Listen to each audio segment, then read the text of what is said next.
Selamat datang di dalam pelajaran Hayat Alkitab bersama Witness Lee, program yang dipersembahkan oleh Yayasan Perpustakaan Injil. Witness Lee menekankan pengalaman akan Kristus sebagai hayat dan keesaan yang dipraktekkan kaum beriman. Dia sangat yakin bahwa sasaran Allah bukanlah kelompok-kelompok eksklusif yang sempit, melainkan tubuh Kristus. Melalui berita dalam pelajaran hayat ini, dia menekankan pentingnya kita untuk bertumbuh dalam hayat dan berfungsi sebagai orang Kristen, sehingga tubuh Kristus dapat membangun dirinya sendiri. Kami sangat terbuka untuk masukan dan pertanyaan Anda. Anda dapat menghubungi kami di pelajaranhayat.com. Sekarang, mari kita mengikuti program hari ini. Allah ingin mengisi kita dengan dirinya sendiri, sedemikian rupa, sehingga kita ditelan oleh hayatnya, sehingga kita sepenuhnya menjadi putra-putra Allah untuk memuliakan Allah. Selamat datang di dalam pelajaran Hayat Alkitab bersama Witness Lee.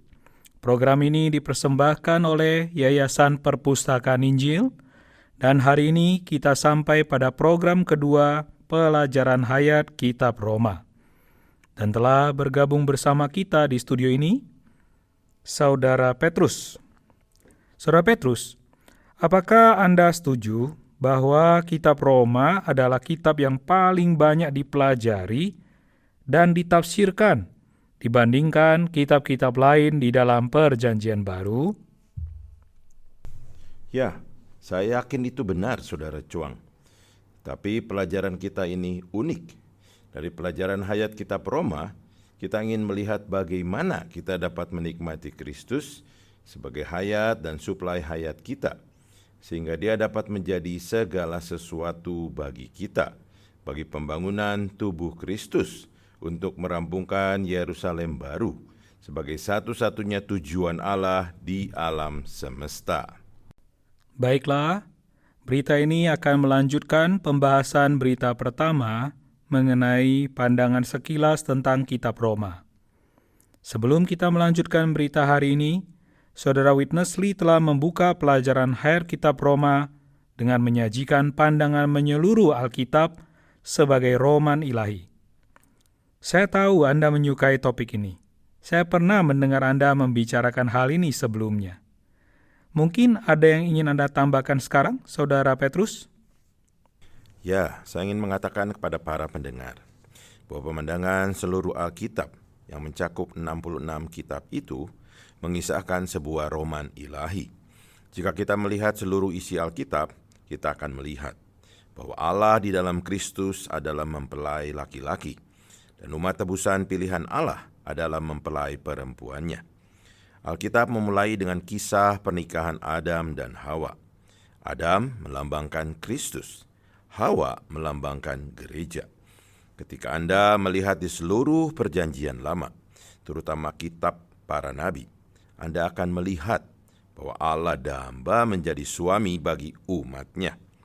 Di dalam Yesaya pasal 54 ayat 5, Allah berseru kepada bangsa Israel dan berkata, "Penciptamu adalah suamimu."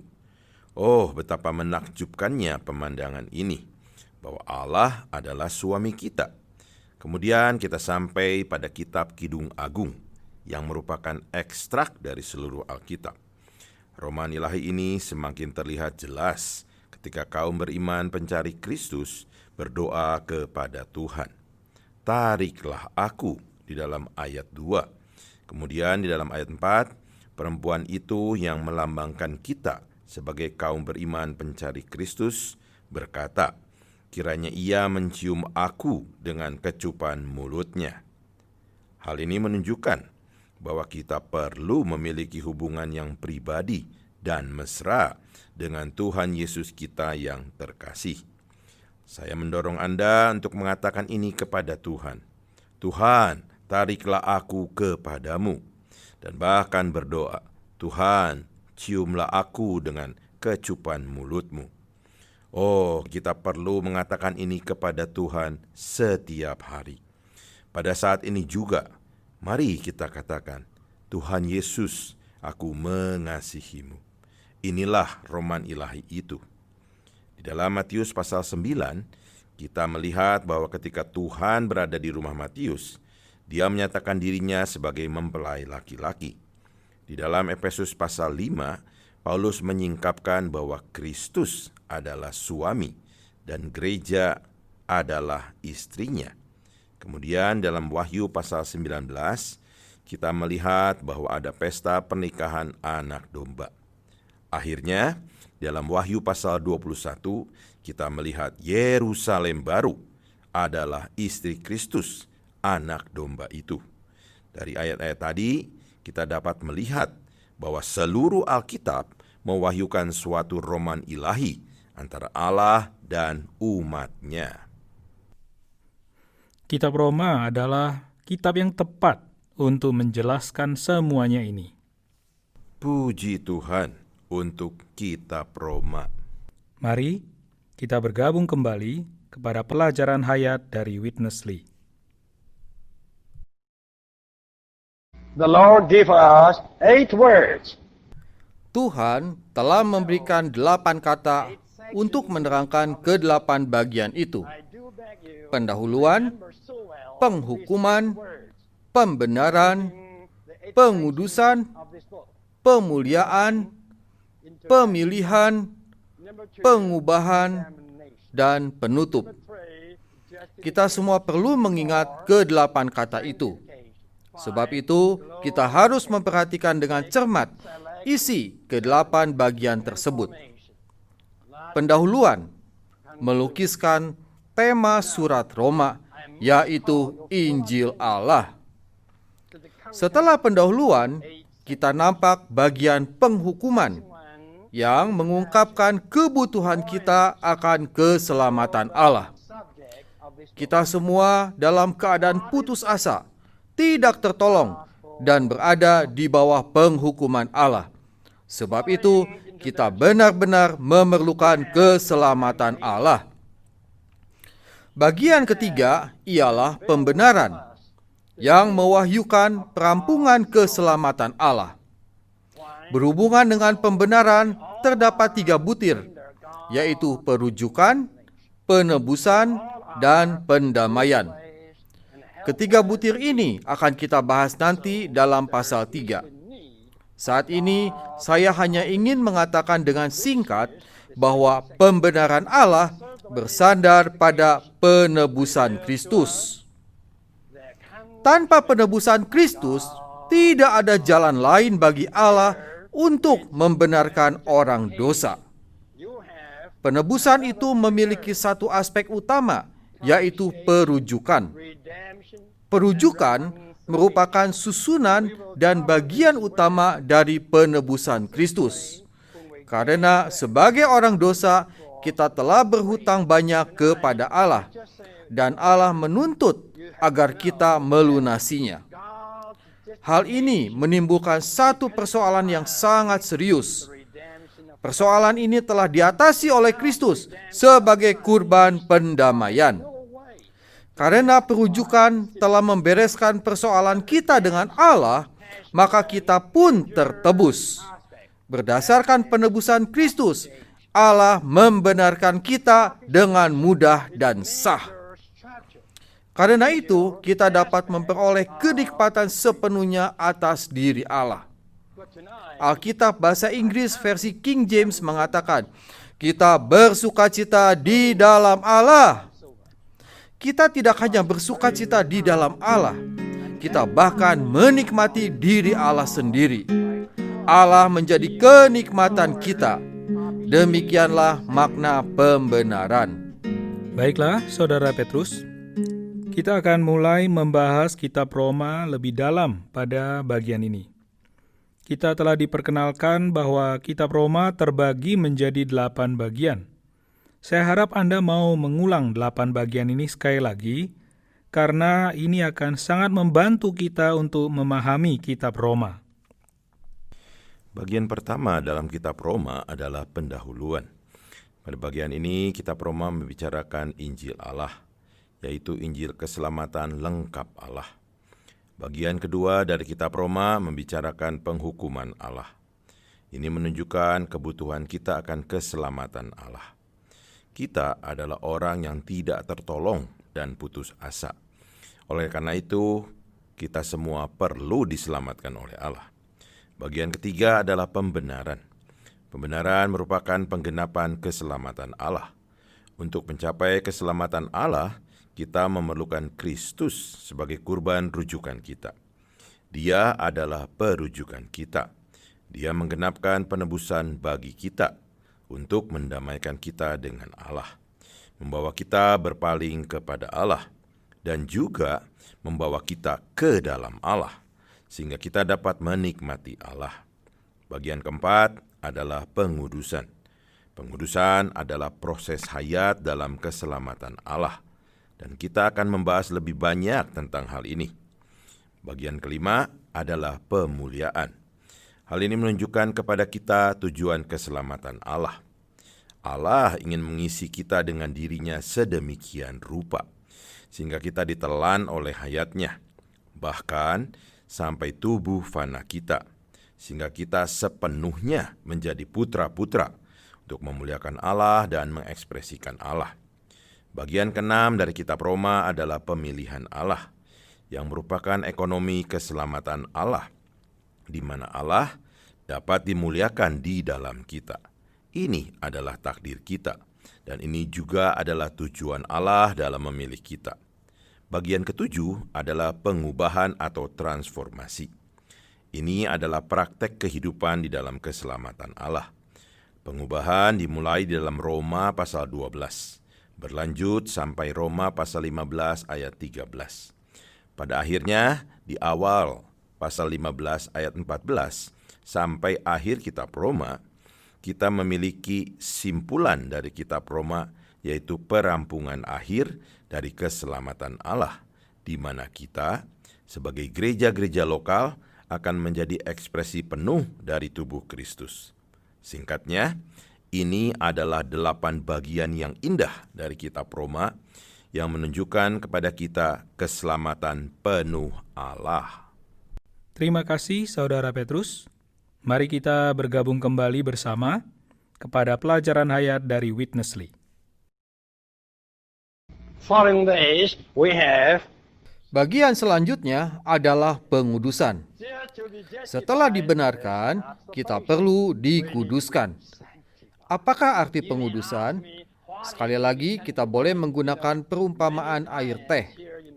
Jika kita membubuhkan teh ke dalam segelas air putih, air dalam gelas itu akan menjadi air teh. Kita ini paling-paling hanya seperti air putih. Meski sebenarnya kita tidak putih, melainkan kotor. Tetapi sekalipun kita putih, kita tidak memiliki aroma, sari, dan warna teh. Kita perlu dijenuhi oleh teh. Kristus sendiri sebagai teh surgawi kini berada di dalam kita. Haleluya. Akhir-akhir ini saya menunjukkan kepada kaum saleh di Anaheim bahwa melalui seluruh surat Roma ini, Allah berangsur-angsur mewahyukan dirinya kepada kita. Pada pasal 1, Dia adalah Allah dalam penciptaan. Pada pasal 3, Dia adalah Allah dalam penebusan. Pada pasal 4, Dia adalah Allah dalam pembenaran. Pada pasal 5, Dia adalah Allah dalam pendamaian. Pada pasal 6, Dia adalah Allah dalam penyatuan. Ketika kita tiba pada pasal 8, kita nampak bahwa Allah kini berada di dalam kita. Ya, Kristus berdiam di dalam kita. Kristus di dalam kita sedang bekerja untuk mengubah dan menguduskan kita. Seperti teh yang dicelupkan ke dalam air, unsur teh itu akan bekerja di dalam air, sehingga akhirnya air itu seluruhnya terbaur menjadi satu dengan teh, memiliki rupa, aroma, dan rasa teh. Kalau saya memberikan minuman itu kepada Anda, berarti saya memberikan teh kepada Anda, bukan air putih. Jika saya bertanya kepada Anda, apakah Anda telah dibenarkan? Anda pasti menjawab, haleluya, aku sudah dibenarkan, sebab Kristus telah menggenapkan penebusan. Allah pun telah mendamaikan aku dengan dirinya, bahkan kini aku sedang menikmati Dia. Alangkah indahnya hal ini. Tetapi, bagaimana dengan pengudusan? Sudahkah Anda dikuduskan? Jika saudara-saudara yang telah beristri mengaku bahwa dia sudah dikuduskan, istri-istri mereka akan menyangkal dan berkata, memang saudara-saudara itu telah dibenarkan, tetapi sangat meragukan apakah mereka telah dikuduskan. Saudara-saudara, sudahkah istri kalian dikuduskan? Hai para istri, menurut kalian, apakah suami kalian sudah dikuduskan? Boleh jadi ada beberapa saudari berkata bahwa suami mereka sudah dikuduskan sedikit. Mungkin juga ada yang merasakan bahwa suami mereka telah menjadi lebih baik. Tetapi di sini saya tidak mempermasalahkan perbaikan, melainkan pengudusan, yakni Kristus tergarap di dalam kita. Seperti halnya sari, aroma, dan warna teh terbaur ke dalam air tadi. Itulah yang dimaksud dengan pengudusan. Saudara Petrus, Saudara Witness Lee telah membahas salah satu istilah penting pada bagian ini dengan lebih detail, dan itu adalah pengudusan. Kita tahu bahwa pengudusan ini berkaitan dengan kekudusan. Tetapi kita akan berbicara tentang sesuatu yang jauh lebih dalam, karena pengudusan ini bukan sekadar perbaikan perilaku, bukan? Ya, ketika kita berbicara bagaimana menjadi kudus atau dikuduskan, kita bukan sekedar berbicara tentang perilaku lahiriah saja. Saudara Lee menggunakan sebuah contoh yang luar biasa. Dia memberi ilustrasi pengudusan seperti pembuatan air teh. Apa yang terjadi dalam pengudusan? Pengudusan bukan hanya dipisahkan kepada Allah, tetapi juga dijenuhi oleh Allah. Air teh adalah contoh yang sangat bagus. Ketika kita menerima Kristus, Dia masuk ke dalam kita sebagai teh surgawi. Dan yang ingin Kristus lakukan adalah membuat kita menjadi air teh surgawi. Proses pembuatan air teh ini adalah pengudusan kita. Dia masuk ke dalam kita sebagai Allah Sang Kudus. Dialah satu-satunya yang kudus. Bagaimana Allah dapat membuat kita menjadi kudus? Ketika teh dimasukkan ke dalam air itu dijenuhi dengan teh. Artinya, teh itu memberi aroma, sari, dan warna pada air tersebut. Demikian juga ketika Kristus masuk ke dalam kita, saat kita terbuka kepadanya, saat kita berkata kepadanya, Tuhan Yesus, aku mengasihimu. Dan saat kita menggunakan waktu kita untuk membaca firman-Nya, Dia menguduskan kita. Allah menjenuhi kita dengan elemen kudus-Nya, sehingga kita memiliki sari, aroma, dan warna Allah. Dengan demikian kita dijenuhi dengan Allah, sehingga kita dapat mengekspresikan Allah. Ketika orang lain melihat kita, mereka melihat Kristus. Ketika kita hidup, kita memperhidupkan Kristus. Inilah esensi dari pengudusan. Pengudusan adalah suatu proses. Kita dijenuhi dan direndam dengan Allah, sehingga kita dapat mengekspresikan Allah. Saya tahu di dalam pelajaran Hayat Kitab Roma, kita akan sering mengulang kembali topik ini. Hal ini merupakan wahyu yang sangat penting untuk membuka kitab Roma. Mari kita bergabung kembali dengan pelajaran hayat dari Witness Lee. Then after this, we have glorification. Bagian berikutnya adalah pemuliaan. Kita tidak saja dibenarkan dan dikuduskan, bahkan dimuliakan, yaitu tubuh kita akan ditebus. Pemuliaan adalah penebusan sempurna atas tubuh kita. Pemuliaan adalah tujuan keselamatan Allah. Tujuan keselamatan Allah ialah menghasilkan banyak saudara bagi Kristus. Asalnya, Kristus adalah anak tunggal Allah. Kini ia telah menjadi anak sulung. Kita akan diproses menjadi saudara-saudara Kristus, anak-anak Allah yang berjumlah besar. Dalam berita berikutnya, kita akan melihat bahwa Kristus adalah model pertama dan kita adalah duplikatnya yang akan diproduksi secara massal. Yesus yang kecil itu telah diproses dan ditetapkan menjadi anak Allah. Kini dengan proses yang sama, kita pun diproses dan ditetapkan menjadi anak-anak Allah. Dia menjadi anak sulung dan kita anak-anak Allah, saudara-saudaranya. Inilah tujuan kekal keselamatan Allah. Setelah pemuliaan, tibalah kita pada bagian pemilihan. Bagian ini menyatakan ekonomi keselamatan. Allah memiliki satu tujuan dan ekonomi. Ekonominya adalah untuk mencapai tujuannya. Allah sungguh bijaksana. Ia mengatur segala sesuatu untuk menyempurnakan tujuannya. Ia tahu apa yang sedang ia kerjakan. Ia pun tahu siapakah orang pilihannya. Dan ia tahu kapan mereka harus dipanggil. Bagi Allah, pemilihan adalah untuk menggenapkan tujuannya. Bagi kita, pemilihan adalah takdir kita. Pengubahan menerangkan praktek hayat dalam keselamatan. Pada bagian ini, kita nampak praktek hayat dari segala yang dihasilkan oleh proses hayat itu. Segala perkara yang telah dihasilkan dalam bagian pengudusan dipraktekkan dalam bagian pengubahan ini. Pada akhirnya, pengudusan menjadi pengubahan. Pada satu aspek, kita berada dalam proses pengudusan, tetapi pada aspek lain, kita juga berada dalam proses pengubahan. Kita berada dalam proses hayat dan praktek hayat, agar kita memperoleh hayat tubuh dan hayat pribadi yang normal. Setiap aspek kehidupan kekristenan dan kehidupan gereja yang tepat tercakup dalam bagian pengubahan ini. Ketika kita dikuduskan, saat itu pula kita diubah dari satu rupa ke rupa yang lain, dari satu corak ke corak yang lain.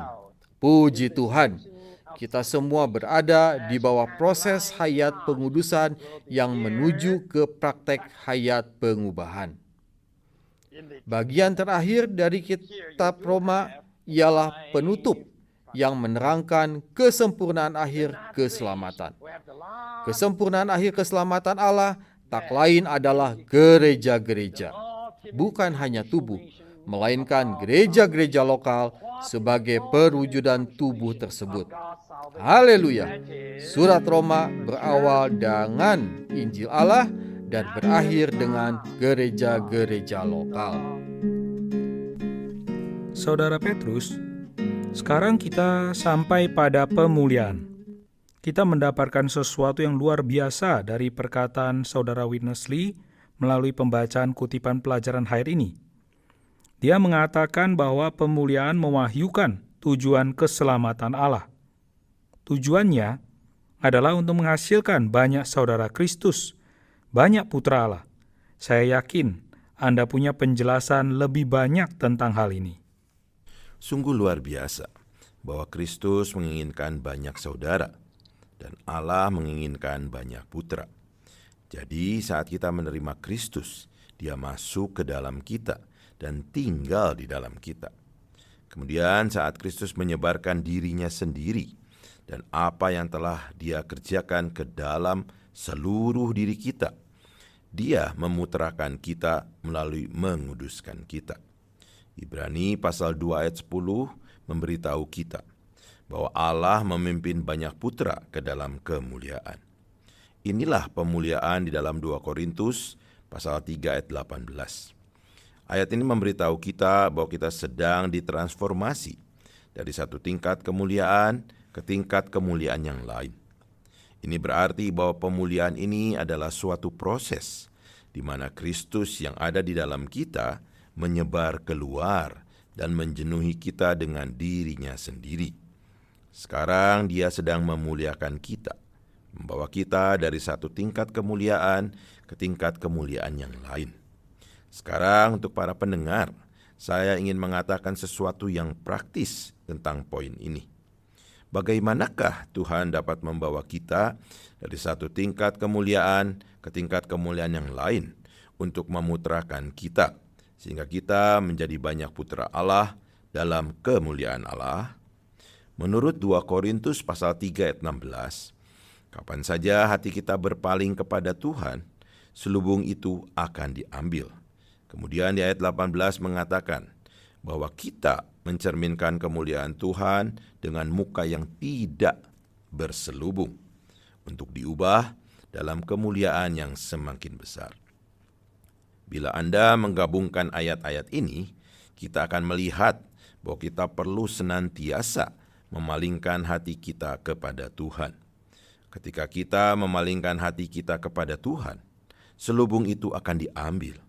Kita memandang Tuhan dengan muka yang tidak berselubung, dan Allah dalam Kristus akan menginfuskan elemen kemuliaannya ke dalam kita untuk mengubah kita ke tingkat kemuliaan yang semakin besar, sampai akhirnya kita akan dimuliakan sepenuhnya. Sekali lagi saya ingin menekankan kepada para pendengar, jika Anda sedang mendengarkan sekarang, saya mendorong Anda untuk berkata, Tuhan Yesus, sekarang aku memalingkan hatiku kepadamu. Palingkan aku dari segala sesuatu yang mengganggu, dari semua orang yang bukan dirimu, dan dari semua perkara yang bukan dirimu. Aku ingin memalingkan hatiku kepadamu. Aku ingin memandang dirimu. Bahkan sepanjang hari ini, Tuhan, jagalah hatiku tetap berpaling kepadamu. Aku ingin menatap dirimu. Aku ingin Engkau menghempuskan dirimu ke dalam diriku, sehingga aku dapat diubah kepada kemuliaan yang semakin besar hari ini. Beginilah cara Allah menggenapkan tujuannya. Kita perlu berdoa hari demi hari. Tuhan, jaga hatiku, tetap berpaling kepadamu sepanjang hari ini. Bukankah ini luar biasa? Saya berkata, para pendengar semua dapat mempraktekkan kehidupan yang sedemikian setiap hari, sehingga kita dapat berada dalam proses pemuliaan, sehingga pada akhirnya kita sepenuhnya diputrakan dan dimuliakan untuk menjadi putra-putra Allah. Terima kasih atas bantuan Anda hari ini, dan saya juga ingin mengucapkan terima kasih kepada para pendengar yang telah bersama dengan kita. Di depan kita masih ada perjalanan yang luar biasa, dan kami berharap Anda tetap bergabung bersama kami di sini. Anda telah mendengarkan pelajaran hayat bersama Saudara Witness Lee, persembahan dari Yayasan Perpustakaan Injil. Anda mungkin mendengarkan program ini melalui radio, online, atau podcast. Jika Anda ingin menemukan banyak audio seperti ini, Anda dapat mengunjungi situs web pelajaranhayat.com. Kami sangat terbuka untuk masukan dan pertanyaan Anda via email. Terima kasih.